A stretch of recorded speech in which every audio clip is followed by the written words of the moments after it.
Hi, I'm Max. And I'm Skylar. During quarantine, we decided to start watching Bob's Burgers to see what it was all about. It didn't take long for us to become completely obsessed with the show. But one of the things we love the most are the brilliant end credit sequences. Which is why we created this podcast. Each week, we're going episode by episode to talk about the elaborate end credits. We're excited to have you join us on the very first Credit Score spinoff, Bob's Credits. We'll make sure the Bob's Burgers end credits get the credit they're due. I can't even say it now. Chip chipperoo. I think the problem with starting that way is I have absolutely no idea what to say in response to it. That's true. It's the ultimate exclamation. No one can top you. Right. Can you just say chipper chipperoo back? What if we just get in like a vicious cycle? You can't. That's the only way you can respond. So we just be bouncing off each other. Tip. Yeah. Okay, so try it. Chip chipperoo. Chip chipperoo, Max. See? I love it. And now everyone else is saying chip chipperoo to the people they're listening to this with. Do you listen to podcasts with? We listen to podcasts together. Oh yeah, in the car. We've been known to maybe share some headphones on a walk, on a romantic walk. A romantic walk where we can, the best way to avoid having to talk to your significant other is to listen to podcasts together. Yeah. I love it. Yeah, it's great. It's great. Yeah, welcome everybody to Bob's Credits, a podcast about the end credit sequences to Bob's Burgers. Yep. I'm Max. And I'm Skylar. And baby Biscuit is here too, our dog Biscuit. He wants nothing to do with me today. Normally he's on the sofa with me. Yeah, he's passed out on the floor over there now. He doesn't want to come up there. Last week he was all cute. snuggly up next to you. Look at his little belly. Yeah. Going up and down breathing. I've never seen anything as cute. No. You folks at home are missing out. Maybe we should just do a podcast where we talk about Biscuit's breathing. Oh, should we tell them about hot breath? Yeah, we should. We should. Well, for those of you that have listened for the past few episodes, you know that Skylar and I have made up songs about Biscuit. It's the Linda in us. Yeah. And Hot Breath is one of those songs. Are you sure we shouldn't save this for like a musical episode? Maybe we should tease it here. Okay. And not sing it. And I love it. Down the road we'll sing Hot Breath. But we have a song entitled Inspired by Biscuits. Hot and breath. Entitled Hot Breath. It's a bop, as the kids would say. Yeah, or as Gene would say. I feel like Gene would say a bop. He would love it. Yeah. All right. So in this week's episode, we are covering the end credits to episode 9 and 10. Is that correct, Skylar? Yes. But before we get into those, we have a segment that Skylar and I love called Bob Pun or Max Pun. Bob comes up with burgers of the day puns in every episode. I come up with Max puns in every single one of our episodes, and I quiz Skylar if she knows whose is whose. Right. And this is a big week because I've won 2 rounds. I think I've won 2 rounds. Yeah. So this is a big one. This is a big deal here. Okay. Are you ready for the first one? Yeah. Are you sure? I was trying to think of a food pun to say yes, but I can't. You can just say chip chipperoo. Okay, chip chipperoo. Little bread Corvette. Max? Yes. Correct? Correct. Love it. Cheese the day. Oh, that's a tough one. Max? Yes. Oh my God, I was like totally going to say Bob. The Fig Lebowski.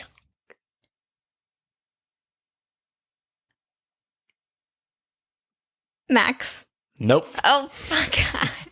I'm trying to like read your psychology because you've never done 3 Maxes in a row. I'm going to shake it up all the time, so you can't do that. That sounds good though. Like a little fig reduction on a burger. That sounds delicious. And your last pun is Joseph and the Amazing Technicolor Dream Goat Cheeseburger. Bob. Max. Damn it. Oh, you really did shake it up. I did. 3 Max puns. And 1 Bob. And 1 Bob, which means I was on to your method. I just didn't quite nail it. Yeah. Okay. So Did you Did win we that tie? one? I think we tied on that Next week? Next week, so it's not. Next yeah, week it's sorry, on. sorry. Everyone listening, you're gonna just have to listen to the next episode, and probably the next one after that, and the one after that. I mean, they're definitely going to want to hear Hot Breath. So that's true. We left them with the Hot Breath teaser, and you're gonna want to hear that song at some point. In fact, I think we have a recording of it that we can play.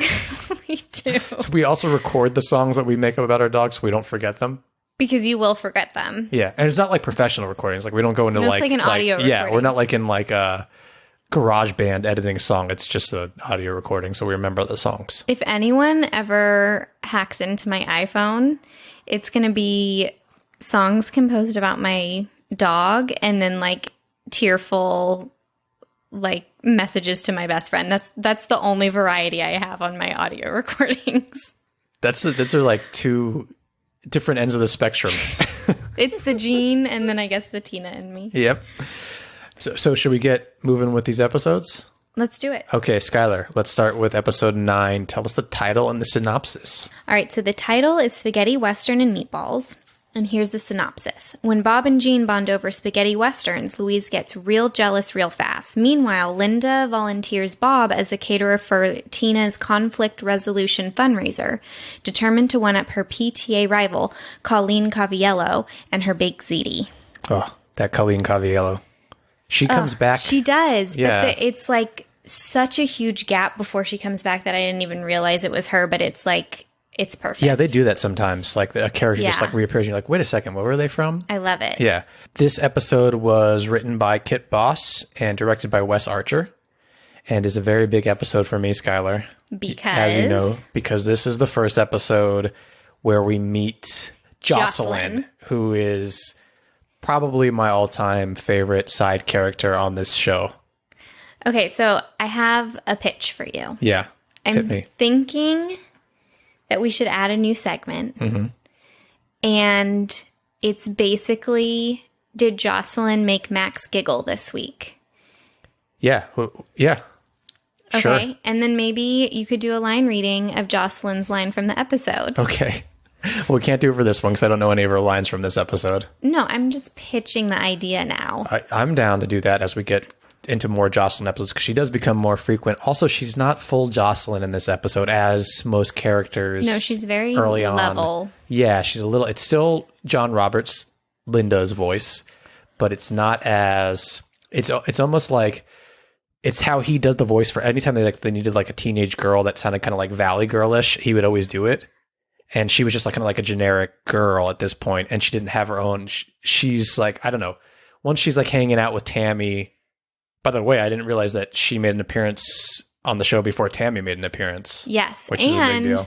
Funnily enough, I think it's in this episode, or it's one of these episodes around here, but a Tammy is mentioned in one of Jean's classes, but it's not the same Tammy. Different Tammy, yeah. Because Tammy doesn't come for a few more episodes, I think. She's new to school. Maybe even season 2.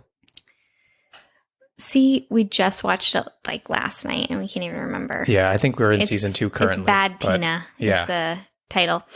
All right, so that's big news. Yeah, it is. I'm excited. I'm excited too. I can't wait for even more Jocelyn. I feel like the day that Jocelyn makes it into the end credits, we should celebrate. Yeah, how should we celebrate? Chip chipperoos all around. This is how I cope during the pandemic. I just like find ways to celebrate. I'm like, just little things like I'm this. like, oh, Jocelyn entered. Oh, Let's great. get burgers tonight. Yeah, this is a great. my coping this is a strategy. Good reason, yeah, No, I'm to serious. make an ice cream sundae. I'll treat you to plan check burgers. Oh, I like that. Okay. Should we get into these credits a little bit? So I'll play the last clip as I always do, kind of like right before the credits start. And I think they're at Tina's, what was it? The fundraiser. Conflict resolution fundraiser where Bob shows up with meatballs, spaghetti and meatballs. Yes. And they had just like made up with Gene's bully and his bully dad. Yes. And I have to say, we've kind of been tracking Louise's like character development. And this is the first episode she cries. Oh, really? Yeah. Yeah. And they have that moment in the slide. And she's really upset. She first Is that where they're all farting on the side? Yes. Okay. That's how I after the remember it. moment. Yeah. But she tells her dad that that she feels like she's not lost both of them. Cute. Yeah.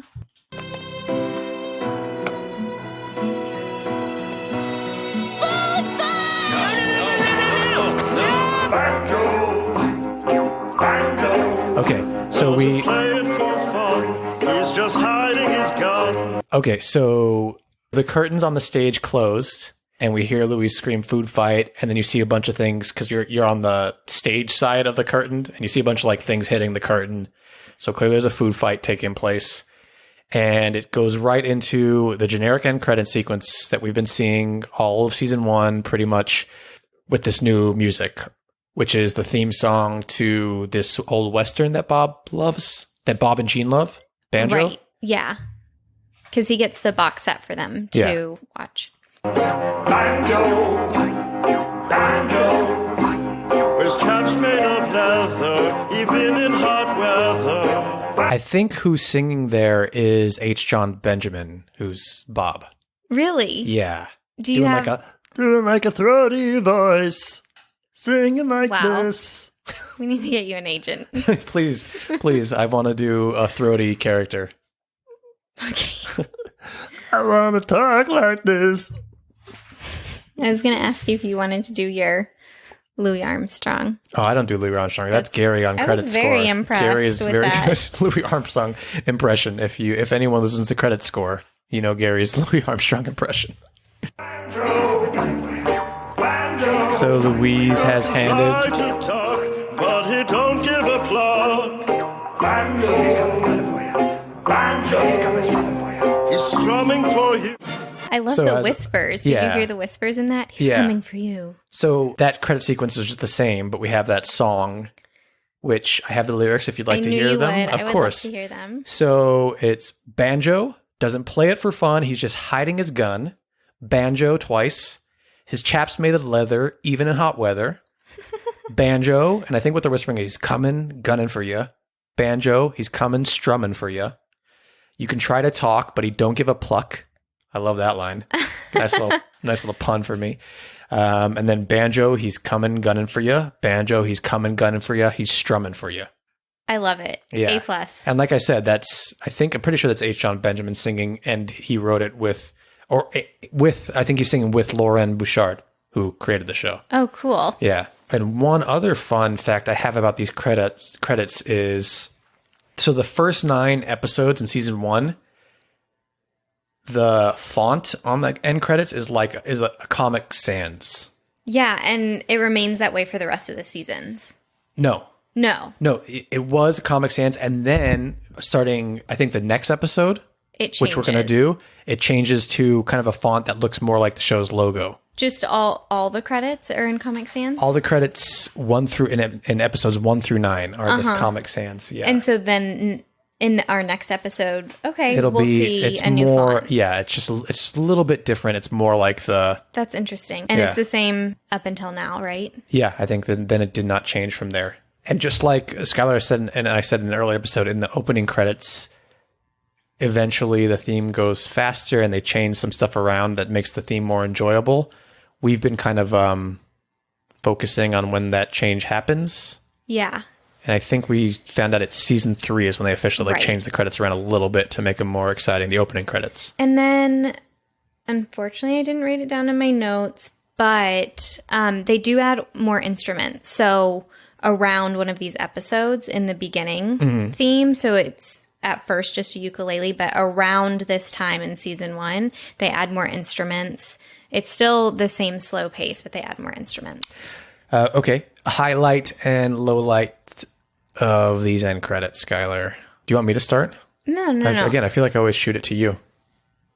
You're just courteous. I like it. You're a gentleman. I love the song. I love any time that they write a song. And I think that's like why we're doing this, is because you kind of just like, you're not sitting there like listening to the lyrics. Like Yeah, it's and I fun didn't- to like give some attention to those. Yeah, I didn't enjoy how, like, the show gets we've said this before, so much more musical itself. Yeah. But I didn't appreciate how many songs they had kind of written just for Already. like montages and stuff and like I this know. theme song. and they're present in these end credits. So it's been nice to like kind of like listen to them, hear the people who voice the songs, who sing them, and also read some of the lyrics that are funny. Yeah. So I'm with you. It's the song in this one. Which do you like better?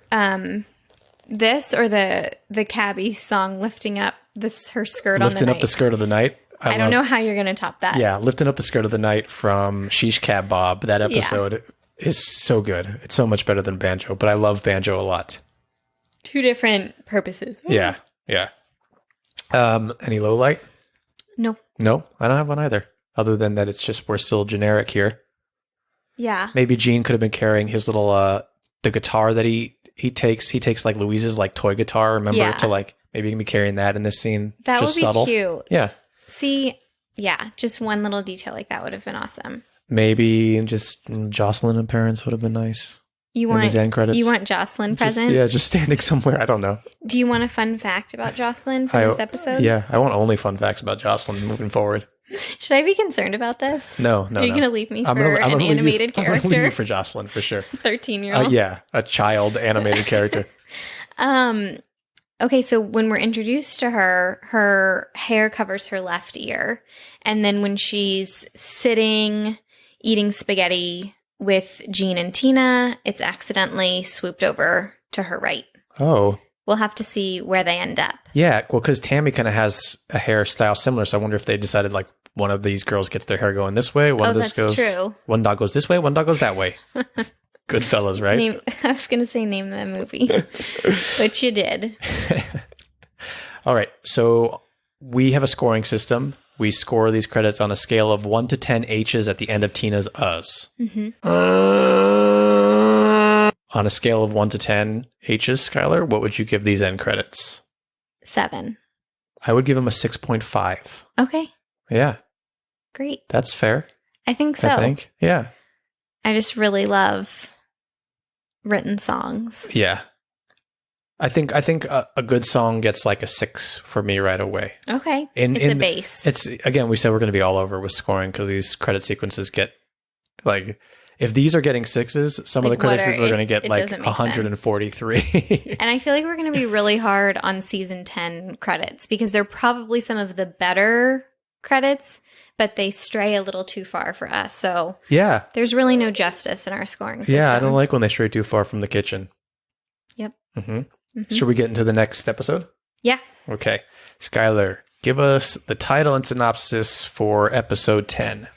All right. The episode title is Burger War, not Burger Wars, which iTunes got wrong, apparently. How dare you, iTunes? And here's the synopsis. When Bob's eccentric landlord, Mr. Fishoder, pays the family a visit, he informs Bob that his rival across the street, Jemmy Pesto of Jemmy Pesto's Pizzeria, wants to take over Bob's lease so that he can expand his gift shop. With little time and not enough money, the Belcher family must cook up some business or luck to save the restaurant. Louise wisely turns to voodoo. So we have a few runners just because, like, this is another episode where I had no idea. I could not remember what was going on. So Tina's going to fix this through voodoo. That's her suggestion. I think, Louise? Louise. Yeah. Tina's suggestion was slow dancing and music, and Jean suggested live music. So they lay all their ideas on the table. And then Bob's idea is that he's going to make his meat saya burgers in mini form and go serve them over at Jimmy Pesto's to lure all the customers back because Jimmy starts serving hamburgers over there. I love that they all have their idea and they all go with their idea solo. I know. Well, I think I can't remember if they like band around Louise's idea. I know she lures Ollie and Andy into her voodoo plan. Yeah, well, that's how she gets hair for Jimmy Pesto and See, Jimmy how Pesto do you remember Jr. that? I could not remember that. Just it's hard to remember all this stuff. Yeah. That's why we're focused on the credits. Right. And not the episode itself necessarily. But so this episode was written by Laurent Bouchard. And this is, I said earlier that I didn't think he wrote any more since the first 2 episodes, but I guess he wrote this one, and I'm curious how many more he wrote in the entire series. I think I read somewhere he doesn't and we can fact check this, but the creator, right? Yeah. He doesn't return until like season 9 to write another episode. Yeah. Okay. Did you read that too? No. But I think I had like scanning quickly through. I didn't see his name that much, so I assumed that he wasn't necessarily writing episodes himself at that point, even though he probably puts his touch on it here and there. Right. I still don't know if it's Lauren. I'm sure Lauren. it's Lauren. Lauren Bouchard. I think it sounds great. Okay. So this was actually the 3rd episode to be produced. It was supposed to be 3rd in the lineup of season 1 and ended up airing 10th because this was supposed to introduce the Pesto family. Got it. That's interesting. Okay, so that makes sense. I actually kind of like how they just sprinkled them in. Yeah. I think they may have introduced like when they were competing against each other with like the water hose, and it was just like really subtle, the rivalry across the street, but this is like a whole big freaking episode, so I liked the subtlety of their intro. Did we miss Zeke's intro? Has Zeke been introduced yet, or is he coming in a later episode? I don't think he's been introed. Okay. I also feel like I should mention that what Tina wants to do with the voodoo is she wants to make Jimmy remember that they were dating because he has conveniently forgotten. Yeah. So each of the characters have their own little mini wishes, and they all come true at the end scene. And I just like, I don't know. I love when episodes, like every single story arc comes together in the final scene. It's just like, I love it. I don't want to spoil the end credits, but this is one of my favorite episodes because of what the end credits include. And also, I've seen impressions. Yeah. And I think it's a fan favorite too, is my guess, just because of that specific reason. So let's get into them. Okay. Let's do it. So the episode ends with kind of like a party over at Bob's Burgers. Everyone's now moved from Jimmy Pesto's to Bob's Burgers. And Tina's going to dance with Jimmy Pesto Jr. Slow jam. Da ding ding. Da ding ding. Da ding ding. Come on, Jimmy Jr. Let's get back to work. No, Dad. I'm gonna dance with Tracy. Tina. Voodoo works. I'm a god! Am I doing this right? Mort, do I look sexy? My pants aren't falling down, are they, Mort? When I dance, sometimes my pants fall down. Da ding ding. Da ding ding. I love the ding ding. I know you do. Da ding ding. Okay, so we got the generic credit sequence playing now. It cut from that last scene of everyone dancing in the restaurant, and the music kept playing, and we've got Gene's The Ding Ding song, which actually he introduces the title of the song earlier in the episode, and it is actually called Three Sides Don't Make a Square. Brilliant. Brilliant. And I think there's a line at the very beginning of the episode, and he's like, "You don't understand my music, Dad." So good. So Max has been singing "da ding ding, da ding ding" all week, and it's surprising how not annoying it is. The ding ding, the ding ding. It's almost like soothing. The ding ding. Like a white noise machine. The ding ding, the ding ding ding, ding, the the ding. ding What if ding. I did throaty banjo? The ding ding. Well, The you ding already play banjo every single day, and it is... Play is being kind. Okay, I have to let it out. Do it. This is the place to do it. I think it's super cool that you're musical and that you love instruments. So about a year ago, Max and I are very into like hobbies. We're like, you know, it's okay to do things just for fun, not because it makes you money, blah, blah, blah, blah, blah. So he's like, I'm going to pick up my guitar again. And I'm like, I'm into it. Okay. I'm into guys who play guitar. Okay. Somewhere in the next week, he decides, no, he's going to do banjo instead. So has it been 2 years now or 1 year? What's this? When did this Like start? 1 year, I'd say. Okay. Yeah. So for a full year, for 10 minutes, and he sets his little alarms, and he's in his office, and, you know, we're all sharing office space in our apartment now. Well, actually, you know, we did before COVID. So it's been a full year. And he plays the same song every day for a full year. And it goes, how does it go? The ding Dun ding. dun dun dun dun dun dun dun dun dun dun. The ding ding. Dun The dun ding dun dun ding. dun The dun ding dun. ding. It's called practice, people. You got to repeat it over and What's over the and name over of the again. song? I don't remember. It's good. I was taught it so long ago. All right. Probably like Foggy Mountain Blues or something. Exactly. Should we get back into ding ding? Yeah, let's go. Ding ding dong. A ding it a ding it a ding it a ding. A ding it a ding it a dong. This is fabulous. Ding ding. Bobby, go.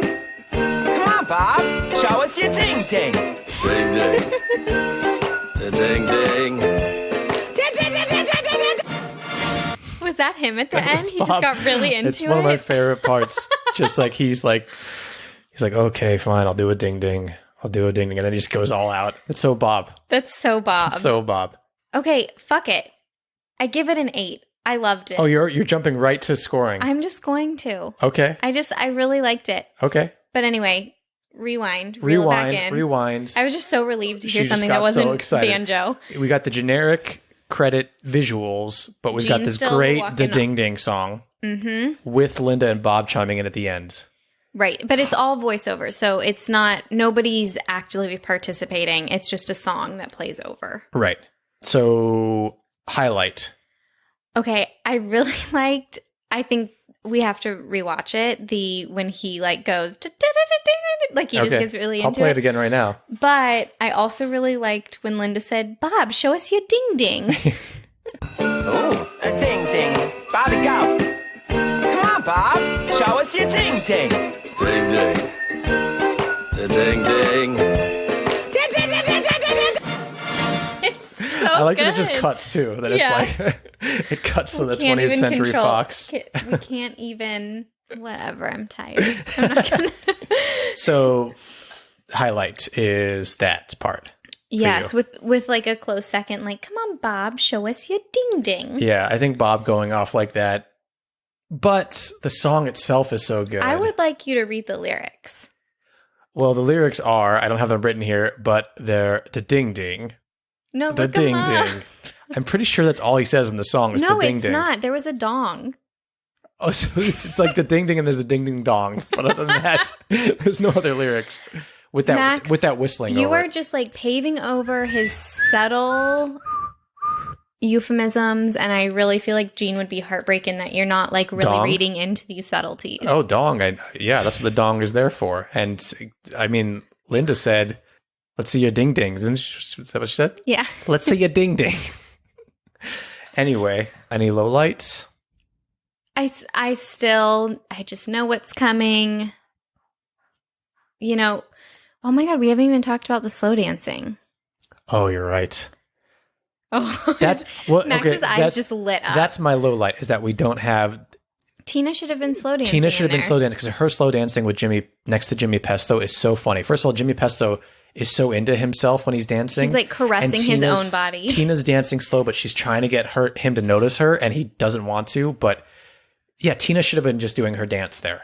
Yeah. That was that simple. Like Louise and Bob could have still been preparing the burgers and stuff like that. Tina should have been doing her little slow Ding-ding. dance. Yeah. Maybe with Jimmy Pesto there, because just like the two of them dancing He slow. did put his arms around her. At like the end, they yeah. would be like dancing together, but then he'd bring his arms back to himself. It's so funny. I just love how specific he does. He doesn't want to dance. He's into slow dance. Yeah. I think that's and he like just so wants- brilliant. Yeah, and not with anyone else. He just wants to be with himself. When they first introduced his character and his affinity for slow dancing in the cafeteria, it is like so sensual and so by himself. It's brilliant. It is. Mm-hmm. It is. So we already know that on a scale of 1 to 10, H is at the end of Tina's Us, you gave it an 8. Yeah. I'm going to meet you right there at an 8. Because you I like agree. the ding ding as much as I And do. the dong. You know how much I'm... You didn't even mention the dong. Look, you toss in a subtle dong anywhere and I'm down. Down to dong. All right. So that's episodes 9 and 10. We did it. We got through another week of Bob's end credit sequences. Jocelyn has been introduced. I'm so excited. Yeah. It's official now. If you want to follow us on social media, we're Bob's Credits all across the board. We have a Patreon with a very low cost tier. $3. Yeah, it's only $3. If you enjoy the podcast and you want to support us, you want a fun shout out on here, maybe we'll say chip chip woo with your name attached to it. I don't know. Please support us in there. We'd appreciate it. Also, leave us a review. It would Only be nice. if you like it. Yeah, don't leave us a bad review. Yeah, just Please. leave us a nice review on Apple Podcasts, wherever you're listening to this. It helps us a lot. Tell your friends, tell your family. Anything else you want to say to anyone before we say goodbye here, Skylar? Nope. Nope. There's not one thing you want to say? Are you Nope. positive? I'm positive. Okay. We'll see you next week. See you next week. Stay saucy. I knew it was coming.